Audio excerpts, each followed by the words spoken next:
এই পৃথিবীর প্রথম মানুষ। এই পৃথিবীতে আমরা সবাই একে অপরের থেকে আলাদা। আমাদের ভাষা আলাদা, রং আলাদা, দেশ আলাদা, কিন্তু আমাদের সবার উৎস একটি, আমাদের শুরুও একটি। আমাদের পিতা একটি, আমাদের মাতা একটি। সেই পিতা হলেন হযরতে আদম আলাইহিস সালাম এবং সেই মাতা হলেন হযরতে হাওয়া আলাইহাস সালাম। প্রিয় দর্শক, আজ আমরা জানব কিভাবে আল্লাহ সুবহানাহু ওয়া তাআলা প্রথম মানুষকে সৃষ্টি করলেন, কিভাবে হাওয়া আলাইহাস সালামকে সৃষ্টি করা হইল এবং কেমন ছিল তাদের জান্নাতের জীবন।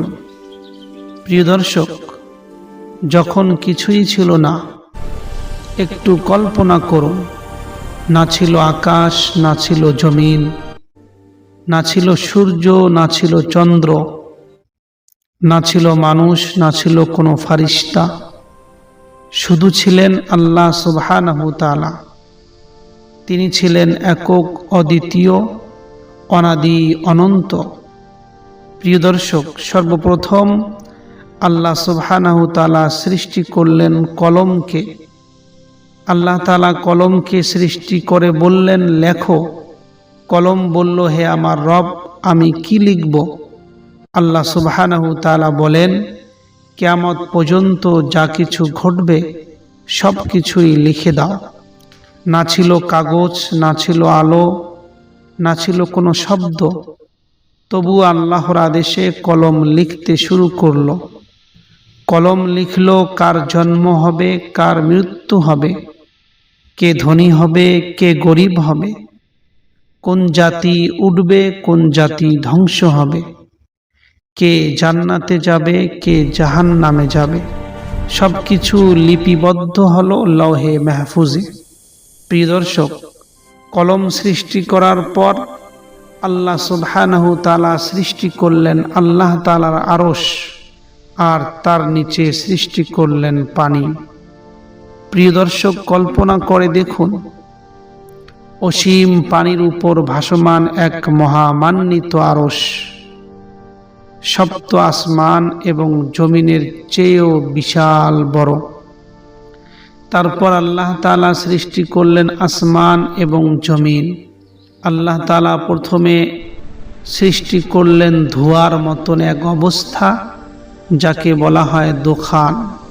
তারপর ওই দোখান থেকে গঠন করলেন 7টি আসমান, পাহাড়, পর্বত, নদী, সূর্য, চন্দ্র, নক্ষত্রমালা। এরপর আল্লাহ তাআলা সৃষ্টি করলেন ফারিস্তাদের। ফারিস্তাদের সৃষ্টি করা হয়েছে নূর থেকে। ফারিস্তারা কখনো আল্লাহ তাআলার অবাধ্য হন না। ফারিস্তাদের কাজ হলো, কেউ ওহী পৌঁছে দেয়, যেমন জিবরাইল আলাইহিস সালাম। কেউ রিজিক বন্টন করে, যেমন মিকাইল আলাইহিস সালাম। কেউ সিংগায় ফুঁকাবে, ইসরাফিল আলাইহিস সালাম। কেউ আবার জান কবজ করবে, যেমন আজরাইল আলাইহিস সালাম। এরপর আল্লাহ সুবহানাহু ওয়া তাআলা সৃষ্টি করলেন জিন সম্প্রদায়কে। কিন্তু তখনও এই পৃথিবীতে কোনো মানুষ ছিল না। পৃথিবী ছিল নীরব, আর এই পৃথিবী অপেক্ষা করতেছিল এক নতুন সৃষ্টির। আর সেই নতুন সৃষ্টি হবে মানুষ। আল্লাহ তাআলা ফারিস্তাদেরকে এক সময় বললেন, হে আমার ফারিস্তারা, আমি পচে যাওয়া কাদা কালো মাটি থেকে, যা শুকিয়ে গেলে শব্দ করবে, এমন মাটি থেকে আমি মানুষ সৃষ্টি করতে যাচ্ছি। আমি যখন মানুষকে পূর্ণ আকৃতি দিয়ে তার মধ্যে আমার পক্ষ থেকে আত্মা ফুঁকিয়ে দিব, তখন তোমরা সবাই সেই মানুষের সামনে সিজদায় লুটিয়ে পড়বে। আল্লাহ তাআলার এই কথা শুনে আকাশ থমকে গেল, ফারিস্তারা নীরব হয়ে গেল। পৃথিবীর বুকে তখন শুরু হলো মানুষের জন্মের প্রস্তুতি। প্রিয় দর্শক, আল্লাহ তাআলা পৃথিবীর চারিদিক থেকে এক মুঠো মাটি নিলেন। কোথাও কালো, কোথাও লাল, কোথাও সাদা, কোথা থেকে শক্ত মাটি আবার কোথা থেকে নরম মাটি নেওয়া হলো। প্রিয় দর্শক, এই কারণেই আজ মানুষের রং ভিন্ন, স্বভাবও হয়ে থাকে ভিন্ন, মানুষের পরস্পরের হৃদয় হয় ভিন্ন।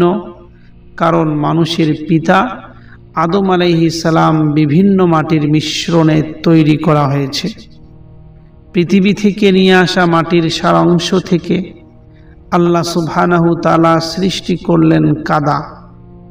ধীরে ধীরে সেই কাদা কালো হলো এবং দুর্গন্ধযুক্ত হয়ে গেল। আর সেই কালা মাটি শুকিয়ে শব্দ করতে লাগলো খন খন করে। তখন গিয়ে আল্লাহ সুবহানাহু তাআলা নিজ হাতে সেই কাদা থেকে একটি মানবাকৃতি তৈরি করলেন। 2টি হাত, 2টি পা, একটি মুখ, একটি বুক, একটি হৃদয়ের ঘর। সেই মানব আকৃতি ছিল নিখুঁত কিন্তু নিঃশ্বাসহীন। নিথর হয়ে পড়ে আছে সেই আকৃতি মানুষের। কোনো শ্বাস নিচ্ছে না, কোনো নড়াচড়া করছে না। আল্লাহ সুবহানাহু তাআলা সেই দেহটিকে কিছু সময়ের জন্য রেখে দিলেন। সেই আকৃতি দাঁড়িয়েছিল জান্নাতের বাতাসে।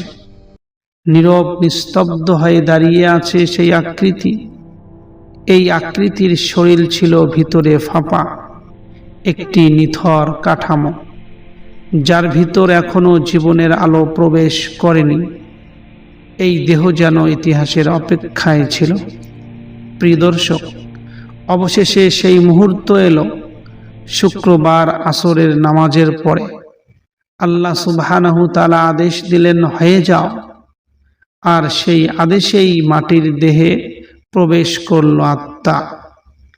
তার বুক ওঠানামা করতে শুরু করল, তার চোখ খুলে গেল, তার ঠোঁট কেঁপে উঠল।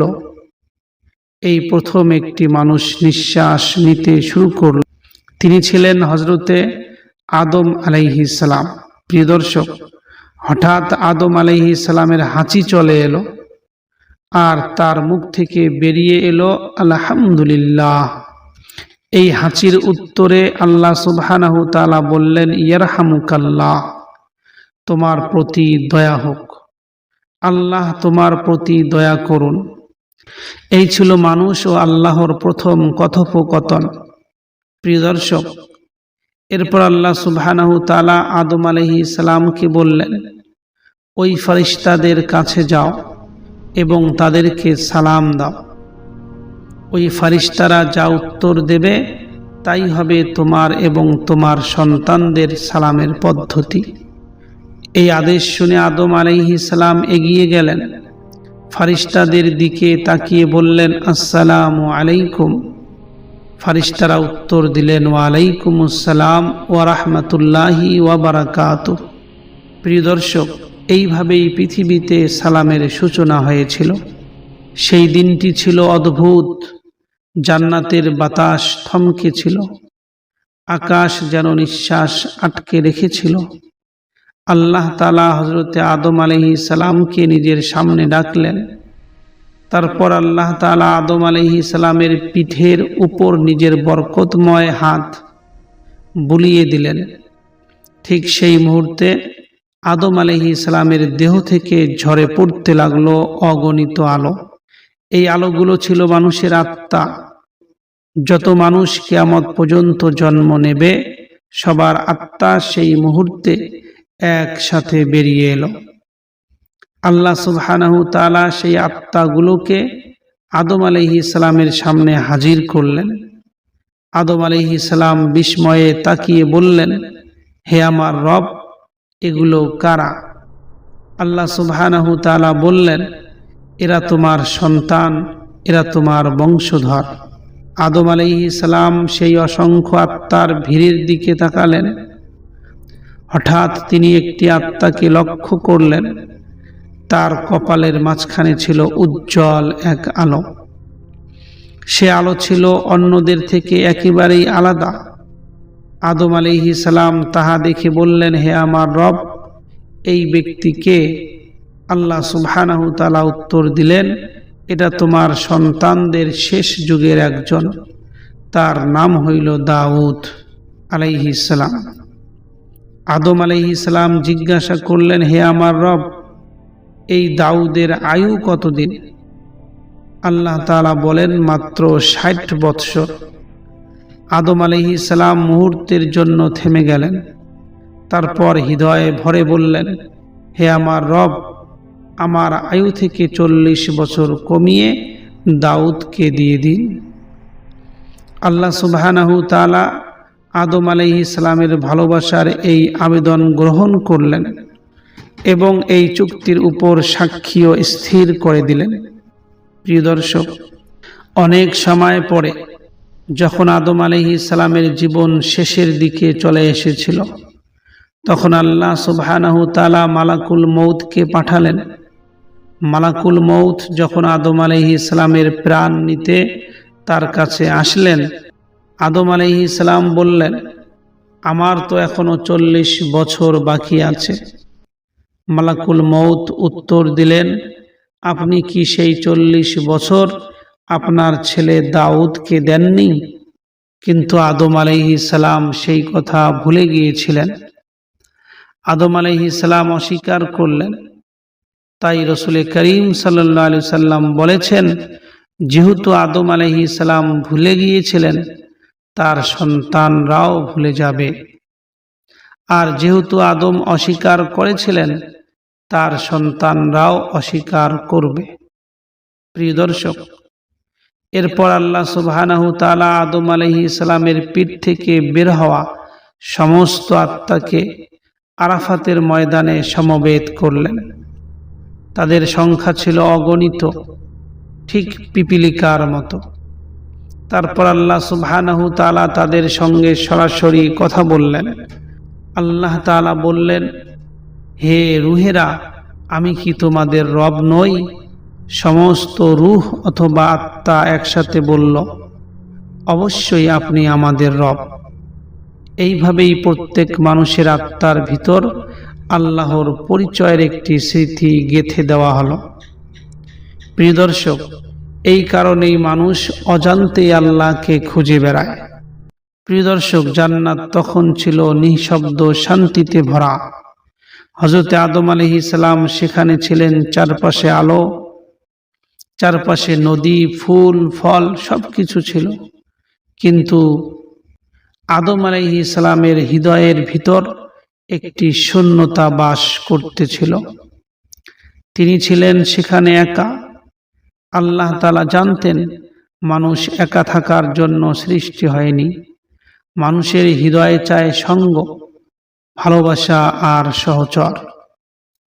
তাই আল্লাহ তাআলা চাইলেন আদম আলাইহিস সালামের জন্য একজন জীবন সঙ্গিনী তৈরি করতে, এমন একজন যিনি আদম আলাইহিস সালামের কষ্ট বুঝবেন, যিনি আদম আলাইহিস সালামের নিঃশ্বাসের ভাষা জানবেন, যিনি আদম আলাইহিস সালামের একাকিত্ব ভেঙে দেবেন। প্রিয় দর্শক, আল্লাহ সুবহানাহু তাআলা হযরতে আদম আলাইহিস সালামকে জান্নাতেই গভীর ঘুমে ফেলে দিলেন। এটা কোনো সাধারণ ঘুম ছিল না, এটা ছিল রহমতের ঘুম। জান্নাতের বাতাস থেমে গেল, চারপাশ নীরব ছিল জান্নাতের মধ্যে। ঠিক সেই সময় আদম আলাইহিস সালামের বাম পাজরের দিক থেকে আল্লাহ তাআলা একটি অংশ নিলেন এবং সেই অংশ থেকে সৃষ্টি করলেন একজন নারী। তিনি ছিলেন হাওয়া আলাইহিস সালাম। হাওয়া আলাইহিস সালাম সৃষ্টি হলেন মাটি দিয়ে নয়, বরং আদম আলাইহিস সালামের শরীর থেকে, যেন আদম আলাইহিস সালামের সঙ্গে অদৃশ্য এক বন্ধনে বাঁধা থাকেন তিনি। প্রিয় দর্শক, হাওয়া আলাইহিস সালামকে সৃষ্টি করলেন আদম আলাইহিস সালামের হৃদয়ের প্রশান্তির জন্য, আদম আলাইহিস সালামের নিঃসঙ্গতা দূর করার জন্য, মানব জাতির বংশধারা শুরু করার জন্য, ভালোবাসা পৃথিবীতে নামিয়ে আনার জন্য। আল্লাহ তাআলা নিজেই বলেন, তিনি মানুষকে সৃষ্টি করেছেন যেন তারা একে অপরের কাছে শান্তি খুঁজে পায়। প্রিয় দর্শক, যখন আদম আলাইহিস সালাম ঘুম থেকে জেগে উঠলেন, তিনি দেখলেন তার পাশে এক কমল সুন্দরী নারী দাঁড়িয়ে আছে। তার চোখে ছিল মায়া, তার মুখে ছিল প্রশান্তি। আদম আলাইহিস সালাম জিজ্ঞাসা করলেন, তুমি কে? হাওয়া আলাইহিস সালাম বললেন, আমি হাওয়া। আল্লাহ তাআলা আমাকে তোমার জন্য সৃষ্টি করেছেন। হে প্রিয় দর্শক, এটাই ছিল মানব ইতিহাসের প্রথম ভালোবাসা। প্রিয় দর্শক, জান্নাত তখন নীরব ছিল, ফুলগুলো ধীরে ধীরে দুলছিল, নদীগুলো আলো নিয়ে প্রবাহিত হচ্ছিল, আর হযরতে আদম আলাইহিস সালাম দাঁড়িয়েছিলেন হাওয়া আলাইহিস সালামের পাশে। তারা দুজনেই সৃষ্টি, কিন্তু এখনো তাদের বন্ধন পূর্ণ হয়নি।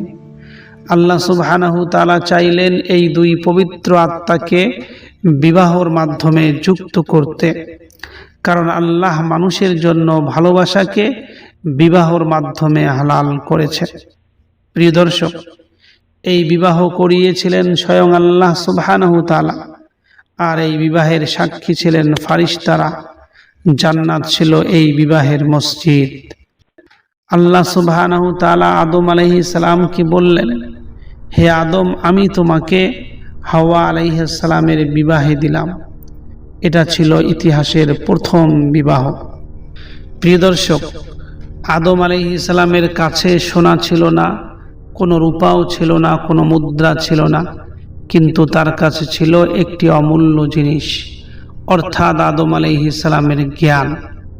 হাদিসের মধ্যে বর্ণিত আছে, আদম আলাইহিস সালামের মোহর ছিল বিশেষ কিছু দোয়া ও শিক্ষা, যা আল্লাহ সুবহানাহু তাআলা আদম আলাইহিস সালামকে শিখিয়েছিলেন। আর অন্য কিছু বর্ণনার মধ্যে এসেছে, তিনি হাওয়া আলাইহিস সালামকে জান্নাতের কিছু ফল মোহর হিসাবে দিয়েছিলেন। কিন্তু সবচেয়ে বড় মোহর হইল তার ভালোবাসা, আদম আলাইহিস সালামের দায়িত্ব ও মানবতা ও আমানত। প্রিয় দর্শক, বিবাহ সম্পূর্ণ হওয়ার পর আদম আলাইহিস সালাম এবং হাওয়া আলাইহিস সালাম জান্নাতে একসাথে বসবাস শুরু করলেন। তারা হাঁটতেন ফুলের বাগানের মধ্যে, নদীর ধারে চলাফেরা করতেন, আলোর পথের মধ্যে চলতেন। তারা ছিলেন স্বামী এবং স্ত্রী, সঙ্গী এবং সঙ্গিনী। প্রিয় দর্শক, এরা ছিলেন মানব জাতির প্রথম পরিবার। এই বিবাহ আমাদেরকে শিক্ষা দিয়েছে, ভালোবাসা পবিত্র হতে হলে তা নিকাহের বন্ধনে বাঁধতে হয়। এই কারণেই আদম এবং হাওয়া আলাইহিস সালামের ভালোবাসা আজও মানব জাতির জন্য একটি আদর্শ। প্রিয় দর্শক, জান্নাত তখন আলোয় ভরা ছিল, নদীগুলো যেন রূপার মতন বয়ে চলতেছিল, ফুলে ফুলে ভরে আছে চারদিক। আল্লাহ তাআলা হযরতে আদম আলাইহিস সালাম ও হযরতে হাওয়া আলাইহিস সালামকে বললেন, তোমরা দুজন এই জান্নাতে বসবাস করো, জান্নাতে যেখান থেকে ইচ্ছা খাও পান করো, কিন্তু এই একটি গাছের কাছে পর্যন্ত তোমরা যেও না। যদি তার মধ্যে যাও তবে তোমরা ক্ষতিগ্রস্ত হয়ে পড়বে। আর মনে রেখো, ইবলিস তোমাদের এবং তোমাদের স্ত্রীদের শত্রু। সাবধান থেকো যেন সে তোমাদের জান্নাত থেকে বের করতে না পারে। জান্নাতে তোমরা কখনো ক্ষুধার্ত থাকবে না, কখনো উলঙ্গ থাকবে না, কখনো তৃষ্ণার্ত হবে না, আর কখনো কষ্টও পাবে না। প্রিয় দর্শক, আদম আলাইহিস সালাম এবং হাওয়া আলাইহিস সালাম জান্নাতে সুখ শান্তিতে বসবাস করতে লাগলেন। তাদের দিন কাটছিল শান্তি ও আনন্দে। দূর থেকে একটি অদৃশ্য শক্তি তাদেরকে লক্ষ্য করতেছিল, আর সেই শক্তি ছিল ইবলিস। ইবলিস আদম আলাইহিস সালামের কাছে এসে ফিসফিস করে বলল, হে আদম, আমি কি তোমাকে এমন একটি গাছের কথা বলবো না, যাহা খেলে তুমি এমন এক রাজত্ব পাবে যা কখনো ধ্বংস হবে না। প্রিয় দর্শক, পবিত্র কোরআনে সেই নিষিদ্ধ গাছের নাম স্পষ্টভাবে বলা হয়নি, তাকে শুধু বলা হয়েছে শাজারাতুল মানহিয়া, অর্থাৎ নিষিদ্ধ গাছ। প্রিয় দর্শক, কিছু বর্ণনা এসেছে এটি ছিল অত্যন্ত সুন্দর সুগন্ধে ভরা একটি গাছ এবং অন্য সব গাছের চেয়ে আলাদা। এর ফল ছিল উজ্জ্বল, যেন আলোতে তৈরি করা হয়েছে। কিন্তু আসল কারণ গাছটি নয়, আসল কারণ ছিল আল্লাহর আদেশ। আল্লাহ তাআলা একটি মাত্র নিষেধ করেছিলেন মানুষের অনুগত্য পরীক্ষা করার জন্য। এই গাছটি ছিল একটি পরীক্ষার চিহ্ন। প্রিয় দর্শক, জান্নাত তখনও শান্ত ছিল। ফুলে ফুলে ভরা ছিল জান্নাতের পথ। নদীর ধারে আলো ঝিলমিল করতেছিল। কিন্তু সেই শান্ত জান্নাতের ভিতরেই লুকিয়ে ছিল এক ভয়ঙ্কর ফিসফাস। ইবলিস একদিন আদম ও হাওয়া আলাইহিস সালামের কাছে এসে কোমল কণ্ঠে বললেন, তোমাদের রব তোমাদের এই গাছ থেকে নিষেধ করেছেন, শুধু এই জন্য নিষেধ করেছেন যেন তোমরা ফারিস্তা হয়ে না যাও, আর যেন তোমরা চিরজীবী হয়ে না পড়ো। তারপর ইবলিস কসম খেয়ে বলল, আমি তো তোমাদের ওই কল্যাণ চাই। প্রিয় দর্শক, আদম আলাইহিস সালাম আল্লাহর সঙ্গে করা সেই অঙ্গীকারের কথা এক মুহূর্তের জন্য ভুলে গেছেন। আর এই সুযোগেই ইবলিস তাদের ধীরে ধীরে সেই গাছের দিকে টেনে নিয়ে গিয়েছেন। প্রথমে হাওয়া আলাইহিস সালাম গাছ থেকে খেয়েছেন। তারপর হাওয়া আলাইহিস সালাম আদম আলাইহিস সালামকে উৎসাহ দিলেন। শেষ পর্যন্ত দুজনেই নিষিদ্ধ ফল খেয়ে ফেললেন। প্রিয় দর্শক, যে মুহূর্তে তারা দুজন ফল খেয়েছিলেন, তাদের দেহের লজ্জায় স্থান একে অপরের সামনে প্রকাশ হয়ে গিয়েছিল। তারা ভয়ে কেঁপে উঠেছিলেন। লজ্জায় নিজেদের ঢাকতে জান্নাতের পাতা তুলে শরীরে লাগাতে শুরু করলেন। তখন আল্লাহ তাআলা তাদের ডেকে বললেন, হে আদম ও হাওয়া, আমি কি তোমাদের দুজনকে এই গাছ থেকে নিষেধ করিনি? আমি কি তোমাদের বলিনি শয়তান তোমাদের প্রকাশ্য শত্রু? প্রিয় দর্শক, এই ছিল মানুষের জীবনের প্রথম পরীক্ষা। এরপর আল্লাহ তাআলা তাদের উদ্দেশ্য করে বললেন, এখন তোমরা জান্নাত থেকে নেমে যাও। তোমাদের এক নির্দিষ্ট সময় পর্যন্ত পৃথিবীতে থাকতে হবে, সেখানেই তোমরা জীবন যাপন করবে। তারপর আল্লাহ সুবহানাহু তাআলা শুক্রবারের দিনই তাদের পৃথিবীতে নামিয়ে দিলেন। সেই দিনই মানুষ প্রথমবার এই পৃথিবীর মাটির মধ্যে পা রেখেছিলেন। প্রিয় দর্শক, নিষিদ্ধ গাছটির নাম কি ছিল আপনারা কি জানেন? তবে মনে রাখবেন, আল্লাহ সুবহানাহু তাআলা পবিত্র কোরআনে কোথাও সেই গাছটির নাম উল্লেখ করেননি, যেটি থেকে আদম আলাইহিস সালামকে নিষেধ করা হয়েছিল। এর কারণ একটাই, এই গাছের নাম জানায় আমাদের কোনো উপকার নেই। যদি এতে কোনো কল্যাণ থাকতো, তাহলে আল্লাহ তাআলা নিজেই তা স্পষ্ট করে দিতেন। এ কারণেই কোরআনের ব্যাখ্যাকারীদের জন্য জরুরি, যে বিষয়ে আল্লাহ তাআলা অস্পষ্ট রেখেছেন তা নিয়ে অনুমান করা যাবে না, যতক্ষণ না রাসূল সাল্লাল্লাহু আলাইহি সাল্লাম থেকে স্পষ্ট সহিহ হাদিস পাওয়া যায়। প্রিয় দর্শক, আদম আলাইহিস সালাম কতদিন জান্নাতের মধ্যে ছিলেন এই বিষয়ে কোনো সহিহ হাদিস নেই। আদম এবং হাওয়া আলাইহিস সালামের সন্তান জান্নাতে জন্ম নিয়েছিল কি নিয়েছিল না, এ সম্পর্কেও কোনো নিশ্চিত তথ্য নেই। অতএব এ বিষয়ে আমরা নির্দিষ্ট কিছুই বলতে পারি না। প্রিয় দর্শক, আদম আলাইহিস সালামের সন্তানদের বিয়ে কিভাবে হতো? ইতিহাসে বর্ণিত আছে, হাওয়া আলাইহিস সালাম প্রতিবার যমজ সন্তান প্রসব করতেন, এক ছেলে এবং এক মেয়ে। এক গর্ভে জন্মানো ছেলে অন্য গর্ভে জন্মানো মেয়েকে বিয়ে করত। এভাবেই মানুষ জাতির বংশধারা চলতে থাকে। প্রিয় দর্শক, যে জান্নাতে আদম আলাইহিস সালাম ছিলেন সেটি কোন জান্নাত ছিল? যে জান্নাতে আদম ও হাওয়া আলাইহিস সালাম ছিলেন সেটি ছিল জান্নাতই, যেটি আসমানের মধ্যে অবস্থিত। এর প্রমাণ হচ্ছে, এক সহিহ হাদিসের মধ্যে বলা হয়েছে, কিয়ামতের দিন মানুষেরা জান্নাতের দরজার কাছে পৌঁছালে আদম আলাইহিস সালামের কাছে এসে বলবে, হে আমাদের পিতা, আমাদের জন্য জান্নাত খুলে দিন। তখন গিয়ে আদম আলাইহিস সালাম বলবেন, তোমাদের পিতার একটি ভুলের কারণেই তোমরা সেই জান্নাত থেকে বের হয়েছিলে। প্রিয় দর্শক, আদম ও হাওয়া আলাইহিস সালামের জীবনীর মধ্যে এটি ছিল প্রথম খণ্ড। এরপরে দ্বিতীয় খণ্ডের মধ্যে ইবলিস কিভাবে আল্লাহর হুকুমের বিদ্রোহ করেছে সেই ঘটনা আমরা জানব। সব মিলিয়ে আদম আলাইহিস সালামের জীবনের শুরু লগ্ন থেকে শেষ পর্যন্ত সমস্ত ঘটনা আমরা জানতে চলেছি। আল্লাহ সুবহানাহু তাআলা আমাদের সবাইকে নবীদের সমস্ত জীবনী আদম আলাইহিস সালাম থেকে শুরু করে নিয়ে আমাদের নবী মুহাম্মদ মুস্তাফা সাল্লাল্লাহু আলাইহি সাল্লাম পর্যন্ত বিস্তারিত আকারে পরিপূর্ণ আকারে শোনার তৌফিক দান করুক। আসসালামু আলাইকুম ওয়া রাহমাতুল্লাহি ওয়া বারাকাতুহু।